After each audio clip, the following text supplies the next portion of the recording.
E alguém me perguntou sobre o continente africano, por que tanta coisa ruim vinha do continente africano? AIDS, ebola, fome, miséria, por que era um continente tão sofrido? E eu falei que uma das linhas teológicas, porque eu estudei teologia também, eu tenho mestrado em teologia para a Universidade Americana, eu não afirmei que era só aquilo. Era uma série de twitters. E o Twitter, você sabe, são 140 caracteres. Mas pegaram só aquele Twitter. Né? E naquele Twitter eu falava que Noé teve 3 filhos, Sem, Cão e Jafé, e a teoria mais certa era que da linhagem de Cão vieram aqueles que povoaram a Etiópia, de Cão veio Put, de Put Mizraim, de Mizraim vieram aqueles que povoaram a Etiópia. A Etiópia ficava no continente africano. Eu não disse que os negros eram amaldiçoados, nunca disse isso. Se procurar no próprio Twitter não vai ver. Eu disse que os africanos eram descendentes de um filho de Noé que havia recebido uma maldição. Como uma tese, também uma você não tese, disse que uma era tese isso. teológica. Né? Eu apanhei de amigos, eu apanhei do pastor Silas, eu apanhei de outras pessoas que disseram que aquilo era o meu evangeliquez, mas ninguém nunca sentou comigo para perguntar. Né? E eu não tinha voz naquele momento. Né? Deputado. Foi uma teoria. Eu sei que essa teoria é refutada, tem outras linhagens de pensamento, mas eu estava respondendo uma pergunta de uma amiga. O senhor não acredita nisso?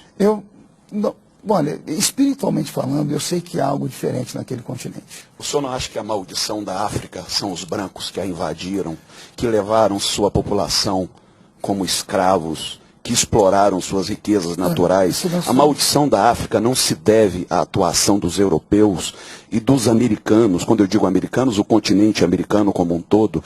Quer dizer, sem a nossa invasão, a África não seria um continente diferente, visto que de lá surgiu o primeiro grande império mundial, que foi o Egito. A Etiópia dos tempos bíblicos não era a miséria que é hoje. A Etiópia foi um país muito rico.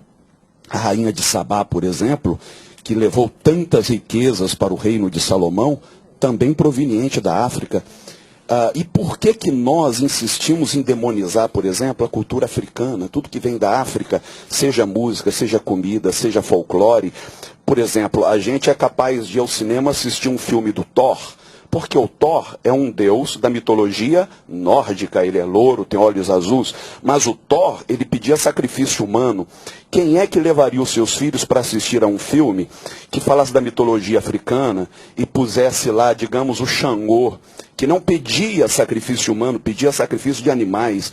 Por que a gente olha para a África com esse olhar? Não seria o momento da gente repensar essa questão e olhar com mais carinho, entender, abstraindo a questão espiritual, olhando com um olhar misericordioso pelo lado cultural? Bom, o senhor deu aí para nós uma aula de história. Né? Foi muito bem-vindo a aula de história. O senhor citou um fato interessante. Nós estamos falando aqui, o Lincoln perguntou para mim o que eu acho, né? Eu penso que existe algo estranho sobre aquele continente. Eu não tenho uma resposta concreta. Tudo que eu tenho é abstração intelectual.